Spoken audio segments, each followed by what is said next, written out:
Hey everyone, so this is going to be the advanced tutorial for Zebos. So I'm just going to log in. And so as you can see, since the last video, I've made this little base, so now I can sleep in here and my guy will be relatively safe. So pretty much first off, you'll notice that it says Zone King in the top and it says nobody. So we're going to change that and I'm going to claim the zone, so I'll show y'all how to do that. So first you go and just get some cotton and then seed the cotton just like in the last video. And pretty much what you're going to want to do is make this into a cloth. So just like in the last video when we made the backpack, you just use a knife and just craft it into cloth. So now that we have cloth, we need to go find a stick, and you can just break one off of a tree.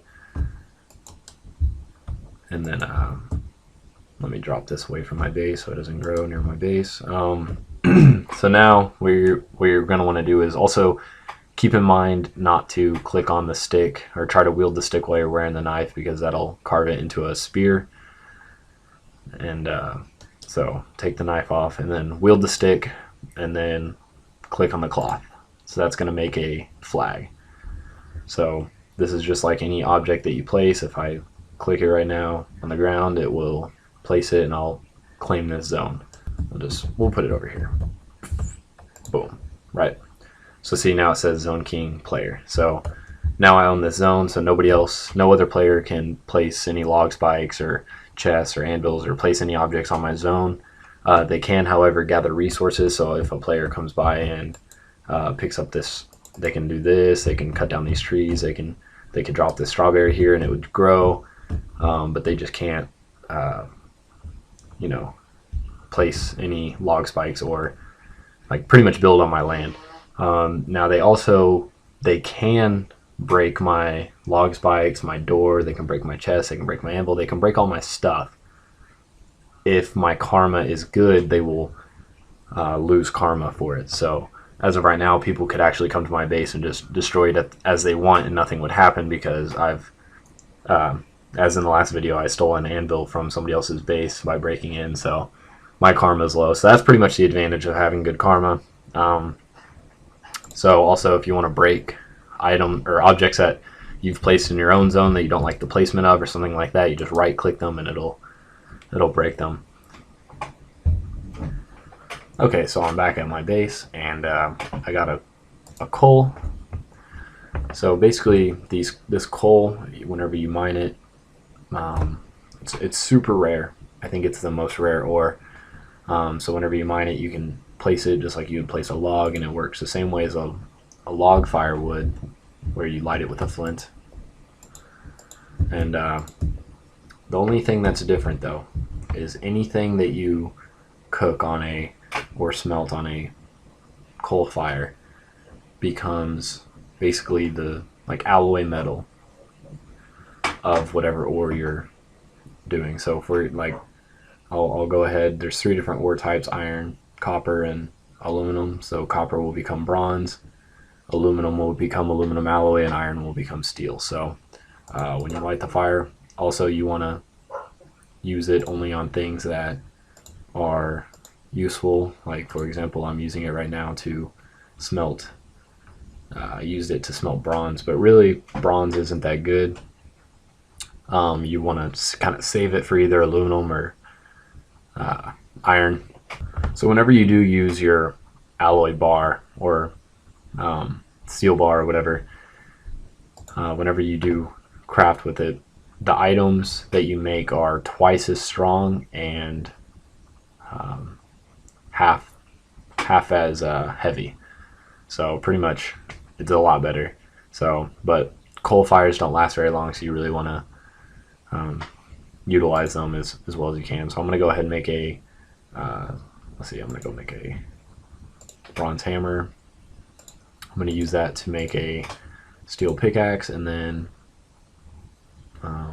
use my alloy bar to make a alloy shield, since I already have iron armor and that's good. So now I'm going to show y'all how to make a fishing rod. So first you're going to want to go get a stick, and the better the tree, the better the fishing rod. So I'm going to use an oak stick. Maple stick would be preferred, but so now you're going to want to craft your cotton into a string with your knife, and then wield your stick and click on the string while wielding the stick, and that will make a fishing rod. And now you're going to want to go find a pond. Now there's a pond right here, but this is a small pond, so it's not going to work. You're going to want to find a large pond. Alright, here's one. So pretty much whenever you click on it, you're going to get a fish and the pond will be depleted.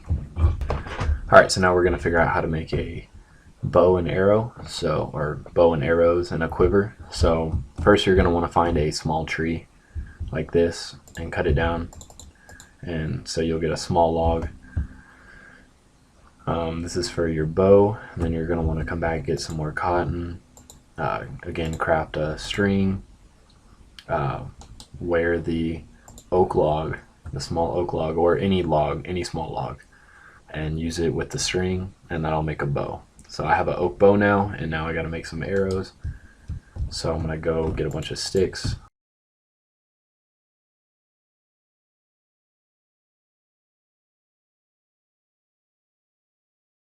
Alright, here's the chicken. So you just pretty much chase a chicken.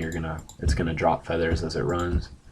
So feathers are really easy to come by. So then you just wear your stick and click on the feather.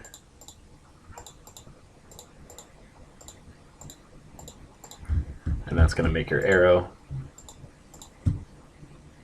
And then to shoot it, you just click and it'll shoot an arrow.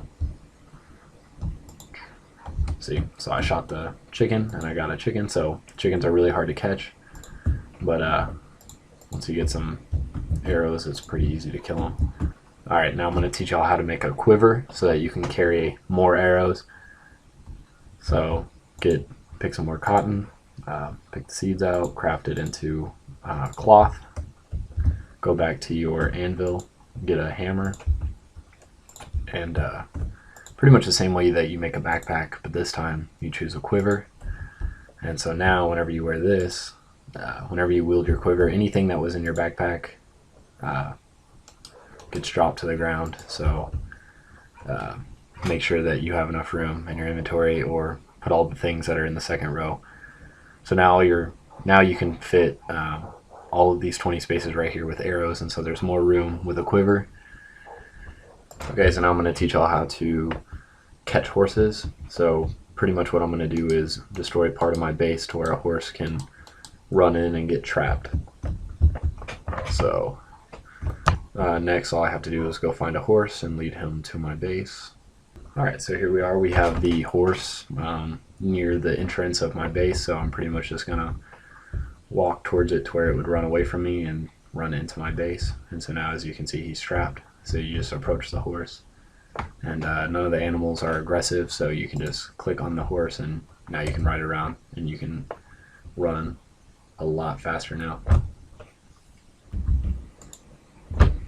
So now basically I'm going to show y'all how to build a sleeping bag. So you pretty much want to go kill a cow, and then you can also craft leather backpacks, quivers, canteens to store water, and then a sleeping bag. This is the best one. The backpack is better than the cloth backpack because it has more durability, which means whenever you're in combat, when people hit you, your backpack's not gonna break as fast. So that's important so you don't drop all your items. So I'm gonna create a sleeping bag, and then just like every other object, you can place it on the ground like this, put it where you want it, and then now when you log out, you'll sleep on the sleeping bag and you'll rejuvenate your fatigue faster. Well, I hope you all enjoyed the video, and I'll see y'all online.